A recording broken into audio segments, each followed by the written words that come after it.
로마서 8장 35절부터 39절까지의 말씀을 한 절씩 교독하도록 하겠습니다. 시작. 누가 우리를 그리스도의 사랑에서 끊으리요? 환난이나 공고나 박해나 기근이나 적신이나 위험이나 칼이랴. 기록된 바 우리가 종일 주를 위하여 죽임을 당하게 되며 도살당할 양같이 여김을 받았나이다 함과 같으니라. 그러나 이 모든 일에 우리를 사랑하시는 이로 말미암아 우리가 넉넉히 이기느니라. 내가 확신하노니 사망이나 생명이나 천사들이나 권력자들이나 현재일이나 장래일이나 능력이나 다같이 높음이나 기쁨이나 다른 어떤 피조물이라도 우리를 우리 주 그리스도 예수 안에 있는 하나님의 사랑에서 끊을 수 없으리라. 아멘. 아멘. 참 주옥과 같은 하나님의 말씀입니다. 아멘입니까? 그 어떠한 것도 우리 주 예수 그리스도 안에 있는 하나님의 사랑에서 끊을 수 없다라고 선포해 주시는 이 귀한 말씀. 이 말씀 하나만 붙잡고 있어도 우리는 일평생 하나님을 신뢰하며 살아가는 그런 믿음의 사람이 될 수 있으리라고 믿습니다. 지난 주일에 이어서 우리 로마서 8장 말씀을 계속해서 같이 함께 살펴보면서 은혜를 나누려고 그러는데요. 말씀드린 대로 로마서 8장은 이 성경에 있는 복음의 진수가 담겨있는 복음의 엑기스가 쫙 집약되어 있는, 제가 지난주에 뭐라고 그랬어요? 어떤 신학자가 성경을 하나의 반지에 비유한다면 로마서는 반지에 박혀있는 보석을 의미하고 로마서 8장은 그 반지의 보석에서 반짝반짝 빛나는 부분을 의미한다라고 말씀했다라고 전해드린 적이 있습니다. 그래서 지난주에는 우리가 죄의 문제에 대해서 고민할 수밖에 없는 인간의 그 실존적인 존재적 문제에서 예수님과 성령님으로 인해서 더 이상 정죄함 당하지 않는 은혜를 우리가 입었다라는 사실을 함께 나누었다면, 오늘은 8장 마지막 부분에 있는 하나님의 사랑에 대해서 함께 은혜를 나누고자 합니다. 하나님의 사랑에 대해서 오늘 본문 말씀이 말씀하고 있는 것, 그것은 한마디로 이야기한다면 35절과 39절에 나와 있습니다. 35절 전반부에 보면 누가 우리를 그리스도의 사랑에서 끊으리요? 라고 말씀하고 있고요. 39절 하반부에 보면 우리를 우리 주 그리스도 예수 안에 있는 하나님의 사랑에서 끊을 수 없으리라. 아멘. 이렇게 말씀하고 있습니다. 하나님의 사랑에서 우리를 끊을 수 없다 라고 말씀하신 이 말씀을 여러분 믿으십니까? 믿으십니까? 크게 아멘 하셔야지 제가 들릴 때까지 합니다. 그런데요, 문제가 있어요. 성경은 분명 우리에게 우리가 그리스도의 사랑에서 끊어질 수 없다라고 말씀하고 있고 우리도 그것을 믿는다라고 아멘하고 있지만 우리는 삶을 살다 보면 종종 하나님의 사랑에서 끊어진 것과 같은 그러한 느낌을 받을 때가 없지 않아 있다는 사실입니다. 그렇죠. 분명히 성경을 우리가 믿는데 이 말씀을 믿음에도 불구하고 실제로 살아갈 때에 하나님의 사랑으로부터 우리가 끊어진 것과 같은 그러한 경험을 할 때가 분명히 있을 수밖에 없습니다. 언제 그렇습니까? 언제 그래요? 네, 내 마음속에 죄가 있어서, 죄가 들어와서 하나님의 사랑에 대한 확신이 점점점 흐려지고 내가 죄를 짓고 거룩한 삶을 살지 못하고 있는 것 같을 때 우리는 이렇게 죄가 많은 우리가 어떻게 하나님의 사랑을 입을 수 있는지, 하나님의 사랑 가운데 거하고 있는지에 대한 의문을 갖게 될 수밖에 없는 것 같습니다. 그런데 우리가 이렇게 죄가 많은 우리가 하나님의 사랑에서 끊어졌다라고 생각할 수밖에 없는 그러한 이유가 두 가지 정도 우리가 한번 생각해 볼 수 있는데요. 첫 번째는 우리가 하나님의 사랑을 이해할 때 그것을 사람의 사랑으로부터 잘못 경험해서 이해하기 때문에 그러한 경우가 생기는 것 같다라고 볼 수 있습니다. 여러분, 우리가 하나님의 사랑을 경험하는 것보다 사람들로부터 사랑을 경험하는 것이 사실 더 많이 있습니다. 우리가 이 세상을 살아갈 때에 사람과 많이 부딪히고 사람과 많이 활동하다 생활하다 보니까 사람이 나누는 사랑들, 사람이 생각하는 사랑에 대해서 영향을 많이 받게 되지요. 특별히 대중문화 속에서 우리가 잘 아는 노래 가사에 많은 부분이 사랑을 주제로 쓰여져 있지 않습니까? 그리고 영화나 드라마의 많은 주제들이 남녀의 사랑, 그거에 또 자식과 부모의 사랑, 가족 간의 사랑에 대한 주제들이 많이 있지 않나요? 네, 그렇습니다. 그러한 사랑으로부터 우리는 많은 영향을 받습니다. 그 사랑이 영원하고 위대하고 고결하고 순결하다라고 찬양하고 칭송하면서 노래 가사나 아니면 영화나 드라마에서 나오는 것을 보게 되지요. 그래서 사랑은 위대하다, 사랑은 국경도 초월한다 라는 그러한 말도 많이 하지 않습니까? 그런데 실제로 우리가 경험해 보면 그 사람들의 사랑이 영원하지 않다라는 거예요. 특별히 젊었을 때에 불꽃같이 사랑하던 젊은 연인들, 시간이 지나면서 그 사랑이 식어져 가는 것을 보게 됩니다. 여러분 대부분 아직 젊은 가정들이잖아요. 우리 영 커플들이잖아요. 아니더라도 그렇다고 생각하십시오. 영 커플들이잖아요, 우리. 근데 여러분, 연애할 때처럼 아직도 여러분 남편과 아내를 그렇게 뜨거운 마음으로 사랑하십니까? 네, 아멘. 네. 옆에 아내와 남편이 계셔서 아멘 하시는 분도 계실지 모르겠지만 솔직히 얘기해 보십시오. 어른들이 그런 말을 하잖아요. 부부가 처음엔 사랑으로 살다가 나중에는 정으로 산다라고 얘기하잖아요. 사랑이 예전처럼 뜨거운 사랑은 아닐 것입니다. 심지어 어떤 사람들은 그렇게 죽고 못 살아서 사랑해서 정말로 사랑에 헤어지기 싫어서 결혼했다가 나중에는 서로 너무 미워해서 보기 싫어서 이혼하는 사람들도 얼마나 많은지 모릅니다. 가족 간의 사랑, 부모 자식 간의 사랑, 형제들 간의 사랑도 마찬가지인 것 같습니다. 영원할 것 같지요. 그러나 우리가 뉴스에서 너무나 자주 접하지 않습니까? 형제들끼리 상속의 문제로 싸우는 일들, 유산의 문제로 싸우는 일들 얼마나 많이 있는지 모릅니다. 결국은 사람들이 갖고 있는 이 사랑이라는 것이 돈보다도 못한 것이 되고 말았다라는 것을 우리는 사람들의 사랑으로부터 경험하고 실망하게 됩니다. 그래서 그렇게 배우고 그렇게 익숙해진 그 사랑이 하나님의 사랑에도 적용되는 것을 보게 돼요. 하나님의 사랑도 변할 수 있겠구나. 하나님의 사랑도 조건에 따라서 형편에 따라서 바뀔 수 있겠구나 라는 것을 생각하면서 하나님의 사랑에 대해 오해하지 않나라는 생각을 해볼 수 있습니다. 두 번째는 하나님의 사랑이 끊어질 수 있다라고 생각하는 이유가 바로 죄라는 것이 하나님의 사랑보다 크고 강력하다라는 오해입니다.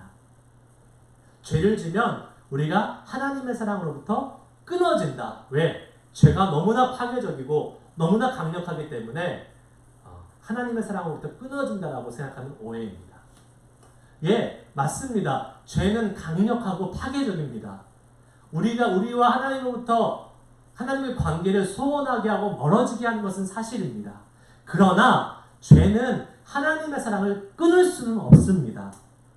믿으십니까? 왜 그렇습니까? 성경은 우리에게 분명히 증거해주고 있습니다. 로마서 5장 8절에 보면 이런 말씀이 있습니다. 제가 읽습니다. 우리가 아직 죄인 되었을 때에 그리스도께서 우리를 위하여 죽으심으로 하나님께서 우리에 대한 자기의 사랑을 확증하셨느니라. 아멘. 하나님의 사랑을 언제 확증했다고 말씀하고 계십니까? 우리가 아직 뭐 되었을 때에? 죄인 되었을 때에. 우리가 아직 죄인 되었을 때에 하나님의 사랑이 이미 우리 가운데 왔다는 사실이에요. 자, 이것은 무엇을 증명합니까? 죄가 큰다는 것을 증명합니까? 하나님의 사랑이 더 크다는 것을 증명합니까?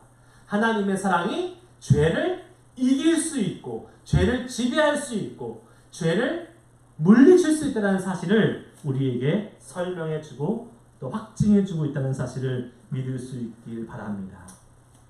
여러분, 만일 우리가 우리의 죄의 여부에 의해서 하나님의 사랑의 존재 유무가 결정된다면 그것이야말로 지금까지 로마서에서 줄기차게 얘기해왔던 율법을 통해서 구원을 얻는다라는, 구원을 받을 수 없다라는 이 바울의 그러한 이 사상을, 바울의 이 주장을 전면으로 부정하는 것 아니겠습니까?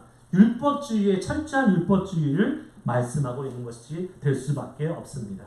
우리가 의롭고 죄가 없어야지만 하나님의 사랑이 우리 안에 거한다고 한다면 하나님의 사랑이 우리 사람의 상태에 따라서, 우리의 조건에 따라서 결정되어진다는 말밖에는 되지 않는다는 사실이지요.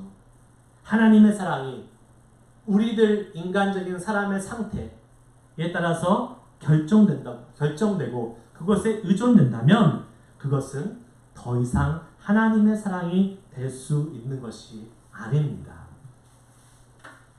하나님의 사랑에 대해서 오해를 갖지 않기 위해서 우리가 무엇이 과연 예수 믿는 것인지, 예수 믿는다는 것이 무엇인지에 대해서 한번 잘 정확하게 이해해 볼 필요가 있습니다. 여러분, 예수 믿는다는 것이 무엇입니까? 예수 믿는다는 것이 무엇이에요? 우리가 예수 믿는다는 것을 생각할 때에 많은 사람들이 예수를 믿고 내 죄를 사함받아서 하늘나라 천국에 가는 것, 그것을 예수 믿는 것이라고 생각을 할 때가 많이 있습니다. 네, 틀린 말은 아니지요. 그러나 그것은 예수 믿는다는 것의 전부를 의미하지는 않습니다.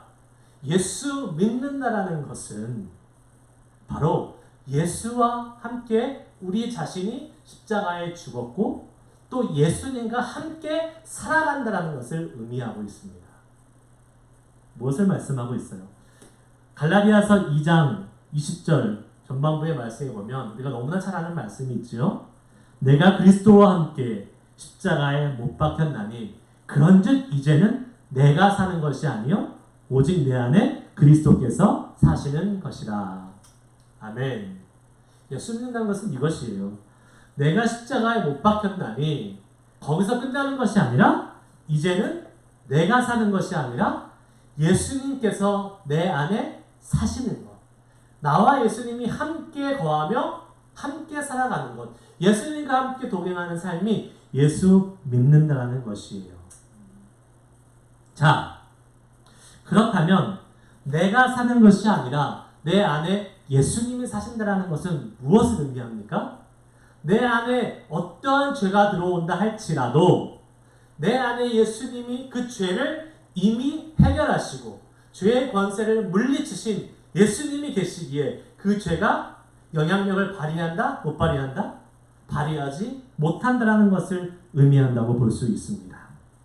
우리가 어떠한 죄를 지어도 하나님이 이미 완전하게 구원해 주셨고 예수님, 함께 계시는 그 예수님으로 인해서 어떠한 죄도 그 죄의 권세의 영향력 안에 들어갈 수 없게 이미 승리하신 예수님이 우리와 함께 거하시기 때문에 하나님의 사랑이 우리 가운데 끊어질 수 없음을 우리는 기억해야 될 줄 믿습니다. 어떤 목사님이 이러한 나눔을 하셨어요. 본인의 교회 성도 중에 하나가 기도 응답을 받지 못해서 안타까워하고 너무너무 힘들어하는 성도가 있었다고 합니다. 그런데 그분이 어떠한 기도 제목을 갖고 있었냐면 하나님을 깊이 체험하고 싶다라는.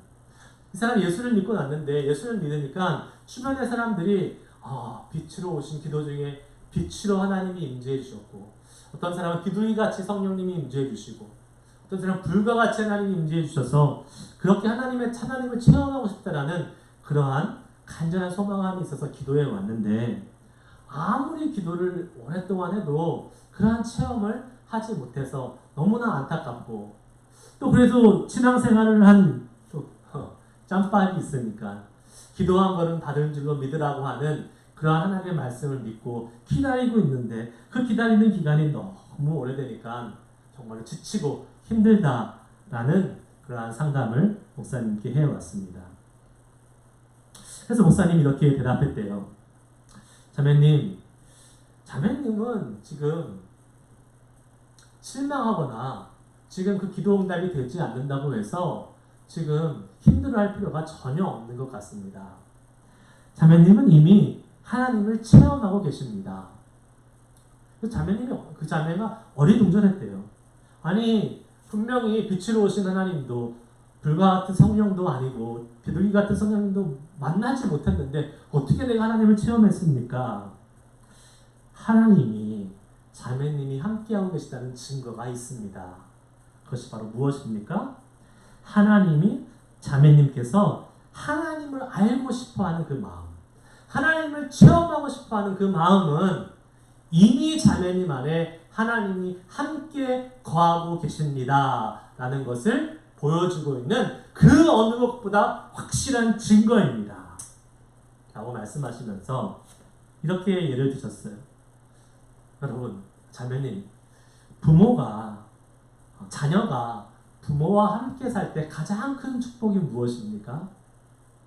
가장 큰 축복은 그 자녀가 부모와 같이 살 수 있다는 그 축복입니다. 그런데 어느 날 엄마 아빠가 가끔씩 사들고 오는 그 선물만 기대하고 있다면, 그 부수적인 선물에 목숨을 걸고 함께 살고 있는 그 평상시의 그 가장 큰 축복을 모르고 있다면 그것처럼 어리석은 것이 어디 있겠습니까? 라고 말씀해 주셨다는 이야기를 들은 적이 있습니다. 무엇을 말합니까? 우리는 예수님과 함께 거하고 있습니다. 예수님과 함께 살고 있습니다. 예수님이 이미 우리 안에 거하시고 계십니다. 어떠한 다른 부수적인 것들, 그러한 것에 목숨을 매는 것이 아니라 예수님이 우리 안에 거하시는 가장 근본적이고 가장 놀라운 축복을 받았다는 사실을 우리는 기억해야 될 것입니다. 예수님이 우리 안에 거하시기 때문에 모든 죄를 사하시고 죽음의 권세까지도 이기신 예수님이 우리 안에 계시기 때문에 우리 안에 더 이상 죄가 작용하지 못한다는 것을 의미한다는 사실을 이 시간 기억할 수 있기를 주의 이름으로 축복합니다. 그러므로 어떠한 죄도 우리를 하나님의 사랑에서 끊을 수 없다라는 그러한 사실은 성경에 그냥 문자적으로 적혀 있는 것이 아니라 정말로 믿을 수 있는 하나님의 영원한 진리의 말씀임을 믿을 수 있기를 주의 이름으로 축복합니다. 죄지은 나 자신이 거룩해서가 아닙니다. 내 안에 그 죄를 이미 해결하신 예수님이 거하기 때문에 그 예수님의 은혜로 더 이상 내 안에 죄가 작용하지 못함을 믿으시고 우리는 영원한 사랑 안에 하나님 안에 거하고 있음을 믿고 그 하나님의 사랑이 우리 안에 끊이지 않겠다는 사실을 믿음으로 고백하며 나아갈 수 있는 우리 모두가 될 수 있기를 축복합니다. 아멘. 죄 때문에 흔들릴 때에 우리는 이 말씀을 기억해야 됩니다. 다시 한번 로마서 8장 5장 8절 말씀, 우리가 아직 무엇이었을 때에? 죄인 되었을 때에 하나님이 우리를 위해서 그리스도를 죽게 하셔서 우리에 대한 주님의 사랑을 확증하셨다고 말씀하시는 그 말씀을 기억하면서 우리 하나님의 사랑을 의심하지 말고 그 사랑을 늘 품고 확신하며 담대히 살아갈 수 있는 우리 모두가 되어야 될 줄 믿습니다. 아멘.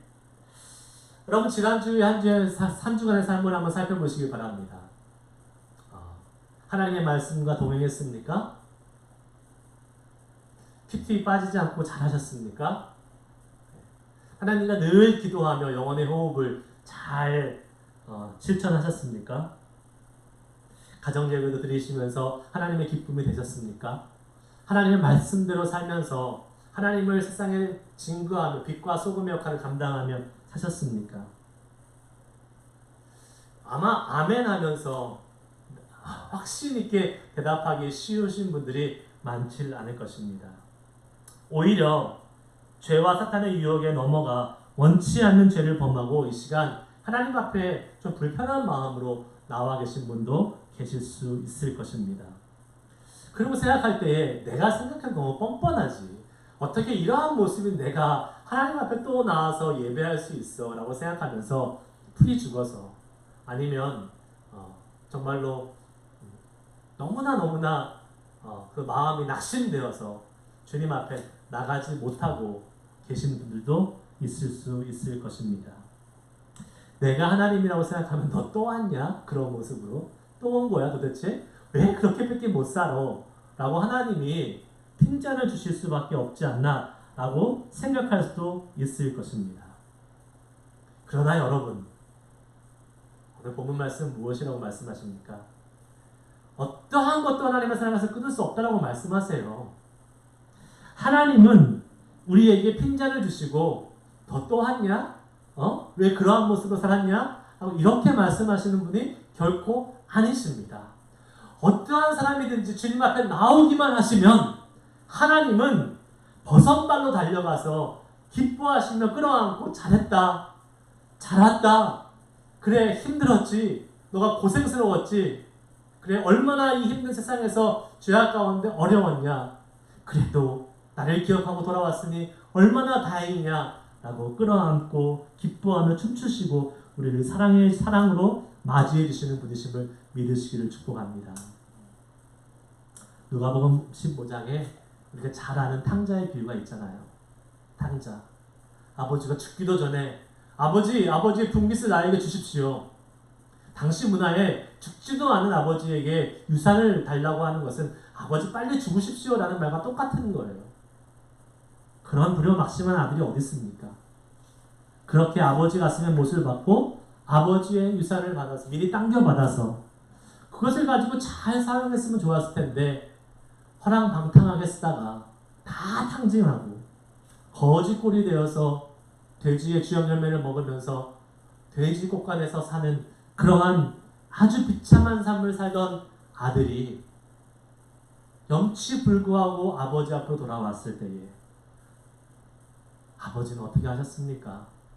멀리 보이는 그 다른 사람들은 도저히 그 집의 아들이라고 알아볼 수 없는 그 거짓골이라고 돌아온 그 아들을 아버지는 멀리 있지만 알아보고 달려가서 끌어안고 입맞추며 죽었다가 살아온 내 아들이 죽었다가 온 아들이 다시 살아왔구나 라고 잔치를 베풀면서 그 아들을 기쁨으로 맞이했던 것을 우리는 성경을 통해서 너무 잘 알고 있습니다. 그것이 우리 아버지의 마음입니다. 우리 하나님 아버지의 마음입니다. 하나님 아버지께 나아오는 사람은 그러한 사랑으로 우리를 맞이해 주신다는 사실을 믿음으로 기억하고 오늘 예배할 수 있기를 주의 이름으로 축복합니다. 주저하지 마십시오. 쭈뼛쭈뼛해하지 마십시오. 내가 죄가 있어서 지난 주간에 죄가 있어서 그 죄 때문에 하나님 앞에 나오지 못하게 하는 것은 바로 사단이 주는 마음이고 마귀가 주는 마음입니다. 하나님은 그럼에도 불구하고 우리 안에 있는 예수 그리스도의 능력으로 그리스도의 보혈로 주님의 임재 앞으로 나아와 그 사랑을 누리라고 우리에게 말씀하고 계심을 믿으시길 바랍니다. 여러분은 발목 잡고 있는 죄악이 있습니까? 지난 한 주 동안 주님 앞에 염치불구하고 하나님 정말로 나는 이것 때문에 하나님 앞에 면목이 없습니다 하는 일들이 있습니까?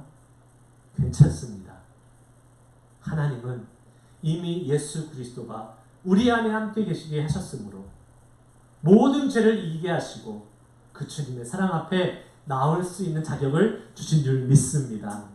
다 떨쳐버리고 다 그리스도의 피 보혈로 씻으시고 주의 사랑 앞에 나와 그 하나님의 사랑을 누리고 경험하는 복된 이 시간 되기를 주의 이름으로 축복합니다.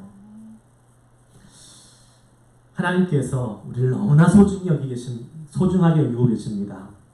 비록 실수하고 넘어지고 죄를 짓기도 하지만 하나님 여전히 우리를 사랑하시고 그 사랑 안에 우리를 거하게 하십니다. 그 증거가 무엇입니까? 로마서 8장 32절 말씀을 한번 봅시다. 시작. 자기 아들을 아끼지 아니하시고 우리 모든 사람을 위하여 내어주신 이가 어찌 그 아들과 함께 모든 것을 우리에게 주시지 아니하겠느냐. 아멘. 그 아들을 죽음까지 내어주신 것이 바로 우리를 사랑하시는 증거라고 말씀하고 계십니다. 저는 아들이 3명 있잖아요. 세 명이 있어도 그 세 명 중에 그 어떤 한 아들도 누구를 위해서 죽음에 내어줄 주라면 결코 내어줄 수 없을 것입니다. 너무나 소중하기 때문에 세 명이 있어도 그 어떤 한 명도 내어줄 수 없어요. 그런데 우리 하나님은 단 하나뿐인 독생자 예수 그리스도를 십자가의 죽음 앞에 내어주셨습니다. 왜요? 바로 우리를 위해서, 저와 여러분을 위해서 십자가에 내어주신 그 놀라운 사랑, 그 하나뿐인 아들을 내어줬다는 것은 모든 것을 다 주셨다는 것을 의미합니다. 우리를 위해서, 우리를 구원하시기 위해서, 사랑하시기 위해서 모든 것을 내어주신 그 하나님이 우리를 버선발로 마중하며 나와서 기뻐하시며 춤추시며 그 사랑을 우리에게 오늘도 이 예배 시간을 통해서 주기를 원하신다는 사실을 믿음으로 고백하며 이 시간 그 은혜를 누릴 수 있기를 축복합니다. 하나님의 이러한 사랑을 받은 우리들, 어떻게 그 사랑이 더 커지고 어떻게 그 사랑이 더 풍성해질 수 있을까요? 하나님의 사랑을 아는데 잘 우리는 그 사랑을 느끼지 못할 때가 너무나 많이 있는 것 같습니다. 무엇이에요? 무엇이 문제일까요? 지금까지 설명해 드린 것처럼 하나님의 사랑은 변함없이 우리 가운데 끊임없이 존재하고 있는데, 어떠한 것도 끊을 수 없는 사랑은 우리 가운데 있는데 우리가 문제인 것입니다. 우리가 그 하나님의 사랑을 의심하고 우리가 그 하나님의 사랑을 표현하지 못하고 그 사랑에 반응하지 못하기 때문에 우리가 그 하나님의 사랑을 마음껏 충분히 누리지 못하고 있다는 사실이에요. 손바닥이 마주쳐야 소리가 나지 않습니까? 하나님은 계속 마주치려고 하는데 우리가 아니라고 비껴나간다면 소리가 나지 않는 것과 마찬가지입니다. 왜 우리는 자꾸 하나님의 사랑을 이렇게 빗나가게 할까요? 아까 죄의 문제가 있었다면 또 하나의 문제는 바로 고난의 문제일 것입니다. 우리 가운데 어려움이 닥치면, 우리 가운데 문제가 닥치면 우리는 하나님의 사랑에 대해서 의심하게 됩니다. 아니, 하나님이 사랑하신다면 어떻게 나를 이렇게 하실 수 있어? 하나님이 사랑하신다면 내가 이런 일을 겪을 수가 있을까? 라고 의심을 갖게 되지요. 그러나 오늘 말씀 꼭 기억해야 됩니다. 35절에서 37절, 36절까지의 말씀을 한번 다시 읽습니다. 누가 우리를 그리스도 사랑해서 끊으리요? 환난이나 공고나 박해나 기근이나 적신이나 위험이나 칼이랴? 기록된 바 우리가 종일 주를 위하여 죽임을 당하게 되며 도살당할 양같이 여김을 받았나이다 함과 같으리라. 아멘. 지금 그리스도의 사랑에서 끊을 수 있는 많은 것들이 지금 나열되어 있습니다. 이것이 다 고난이에요. 환난, 곤고, 박해, 기근, 적신, 위험, 칼, 심지어 우리를 도살당할 양같이 죽음 앞에 몰리게 되는 그러한 상황도 있을 수 있다라고 말씀하고 있습니다. 이러한 환난 속에서 우리는 하나님을 신뢰할 수 있습니까? 있어야 합니다. 왜요? 하나님이 이렇게 말씀하시기 때문에 그래요. 37절. 그러나 이 모든 일에 우리를 사랑하신 이로 말미암아 우리가 어떻다고요? 넉넉히 이기느니라. 아멘. 우리를 사랑하신 이로 말미암아 우리가 어떻게 해요? 넉넉히 이기느니라. 아멘. 어떠한 고난에도, 이 고난은 바로 사단이 우리를 넘어뜨리기 위해서, 하나님의 사랑에서 끊어진 것처럼 느끼게 하기 위해서 우리에게 계속 보내주는 것인데, 계속 도전하고 있는, 위협하는 것인데, 그것으로부터 우리는 어떻게 해요? 넉넉히 이길 수 있다라고 말씀하고 있다는 사실입니다. 여러분, 이 말씀을 우리가 신뢰한다면 우리는 그 고난으로부터 정말 그 고난을 코심치면서 발로 뻥 차고 하나님은 그래도 우리를 이기시게 하셔, 승리하게 하셔 라는 그러한 고백을 하며 우리는 승리하는 삶을 살 수 있으라고 믿습니다. 그렇게 했던 사람 중에 한 명이 사도행전에 나오는 스데반 집사입니다. 스데반 집사, 순교의 이야기는 우리 너무나 잘 알고 있습니다. 복음을 증거하다가 사람들로부터 돌에 맞게 되지요. 돌에 맞아서 죽는 그 순간 하나님을 향한 그 스데반 집사의 사랑은 거기서 더욱더 꽃을 피고 거기서 더욱더 빛나게 됩니다.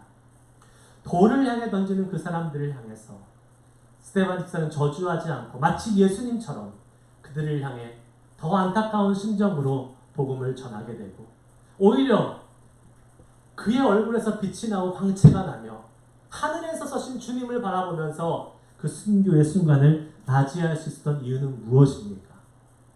그것은 바로 하나님의 사랑 앞에 감싸 안고 하나님의 사랑 앞에 둘러싸여 있었던 스데반의 모습을 증명해주고 있는 것을 말합니다. 죽음도 끊을 수 없는 하나님의 사랑이 있다는 것을 스데반의 순교를 통해서 우리는 확신할 수 있는 것입니다. 하나님이 나를 사랑하시고 내가 하나님을 사랑하면 두렵고 염려할 것도 없습니다. 우리에게 다가오는 모든 위협과 고난 속에서 넉넉히 이길 수 있는데 무엇이 두려웠겠습니까? 그 믿음이 우리에게 필요한 것이에요. 두려움 속에서 그냥 마음이 쫄아가지고 마음이 콩알만해져가지고 그냥 사단이 원하는 대로 움직이고 하나님 사랑이 어디 있어? 라고 막 이렇게 도망가는 것이 아니라 담대하게 넉넉하게 이기게 하시는 하나님의 능력으로 우리는 살아갑니다. 하나님의 사랑 안에 거합니다 하는 선포를 하며 살아갈 때에 우리는 그 하나님의 사랑을 더욱더 강력하게 경험하게 될 수 있으리라고 믿습니다. 여러분, 말씀 마무리합니다. 여러분을 하나님의 사랑으로부터 끊어지게 하려고 하는 사단의 세력에 놀아나지 마시길 바랍니다. 우리는 하나님의 사랑으로부터 끊어질 수 없는 존재들입니다. 바로 예수님이 우리 안에 거하시기 때문에 그렇습니다. 또한 우리는 어떠한 상황에서도 하나님을 사랑하는 사람이 되어야 합니다. 하나님만 우리를 사랑하는 것이 아니라 나도 하나님을 사랑합니다. 나도 하나님을 사랑합니다. 라는 그 고백이 올려질 때에 손바닥이 마주쳐서 소리가 나는 것처럼 그 하나님의 사랑이 우리 가운데 깊이 경험되는 것을 믿으시길 바랍니다.